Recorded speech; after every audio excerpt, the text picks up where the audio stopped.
Today we're in the blueberry patch because I'm going to show you how to make a scrumptious low-carb blueberry crisp, or crumble, or buckle, or slump, or sometimes called a Betty. I kind of like the name Betty myself. At any rate, they all refer to a fruit-filled, pastry-topped plate of goodness. So that's what we're making today. I'm Dorothy, and I'm going to walk you through how to make a low-carb version of this delectable dessert. Actually, I use it for breakfast also. Dessert, breakfast, it's all good. Watch to the end of the video, or fast forward to the end if you want to see 3 bonus tips on how to deal with fruit on a low-carb diet. Okay? Now, to the kitchen. Okay, first up we will start with the crunchy part of the crumble. To make it low carb, we're using almond flour, 3/4 cup to be exact, and then adding a 1/2 cup of chopped up pecans, 1/4 teaspoon of salt, pink Himalayan if you've got it, 3/4 teaspoon of baking powder, 1 teaspoon cinnamon, and a 1/4 cup of brown sugar, and I used Swerve low sugar brown sugar. Low sugar brown sugar, that's a mouthful. Anyway, chop it up here and mix it all together, combining all the dry ingredients with a wire whisk. Okay, this is the trickiest part. You need a 1.5 sticks of butter, and you need to get it into small enough chunks to mix with the dry ingredients. I got this tip using the grater from Chef John over at Food Wishes, who is one of my favorite people on YouTube. You need to freeze the butter ahead of time, and you need the right grater. I tried it with a box grater and a mandolin, and it made a huge mess. So use one of these inexpensive little graters and grate it right over the dry ingredients and mix occasionally so to cover. And now on to the egg yolks. Okay, this recipe also calls for 2 egg yolks. So here's how you get the yolk without all the white. Crack it in half, try to get it as even as you can, and then just rock the yolk back and forth, letting the white drip into a different cup. And there you have it.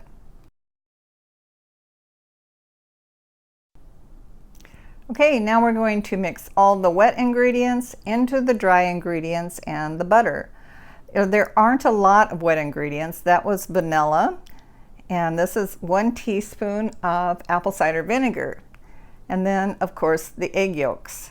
So you mix all this together, and you won't be able to do it for very long with a whisk because it's going to get stuck. So get it started with a whisk, and then your hands are the best instrument that you have. Just kind of blend it with your hands until it reaches a consistency that will stay together, like this. On to the blueberries. Here's 5 cups of blueberries, some xanthan gum for thickness instead of with cornstarch, some Truvia for the sugar, the sweetness, and lemon zest. So the lemon zest, just use a microplane and zest it right over the blueberries. I try to get the zest of a whole lemon, and then cut the lemon in half and squeeze the juice right over the blueberries. By the way, you can use frozen blueberries just as easily. Okay, so a 1/2 teaspoon of xanthan gum instead of cornstarch, and 1 tablespoon of Truvia sugar, which can be less or more depending on how sweet your berries are. And now let's put it all together. Get out your pie pan, press about half of the crumble into the bottom, pour your blueberries and sugar over the top and spread it out, and then take the rest of your crumble and just kind of sprinkle it over in clumps over the blueberries. Now remember, this is what's called a rustic dish, which means you have the leeway to make your crumble top either thick or thin or even or uneven. It's all going to taste great. This is the way mine looked at the end. So now that we've got our crumble topping on, we are going to put it in the oven for 30 minutes at 375. Everyone's oven is a bit different, so check it after about 25 minutes and see if the top is as brown as you want it.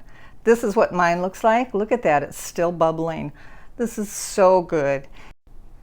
Now, this is good all by itself, but if you really want to take it over to the top, add some Halo Top low sugar ice cream or some whipped cream. Next week we're going savory with the blueberries, by the way. So come on back for some blueberry barbecue sauce. Okay, so the cobbler is done, but I promised my husband I wouldn't dive into it until he got home and could share this time. So let's have a cocktail and I'll go over those tips that I promised earlier. Tip number 1, berries and some lemons and limes are really the only fruit that is compliant with a low carb diet. Botanically speaking, tomatoes and avocados are fruit, and you can have those on a low carb diet. But really, if you stick to berries, lemons, limes, tomatoes and avocados, you'll be good. Tip number 2, the fruit or the sugar in fruit is called fructose, and it will spike your blood sugar in the same type of way that sucrose or white table sugar will spike your blood sugar. However, fruit does have nutritional value, which table sugar, of course, doesn't.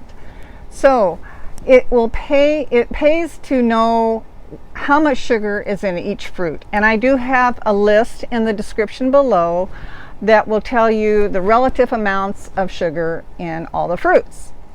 And tip number 3, avoid the dried fruit, which is just concentrated sugar, and get the bananas out of your smoothies and you'll be good. And you know what? I think I hear my husband coming. Hi. Ready for a cocktail? Yeah, I am. All right. So I'm having a martini with blueberry tarragon shrub. What are you having? I'm having an old fashioned with blueberry shrub. An old fashioned, all right. So here we go. A toast to summer berries. A toast. A toast. Cheers. Mine's good. How about yours? Yeah, it's very good. All It's right. very good. Cheers. It's always good at this time of day. That's right.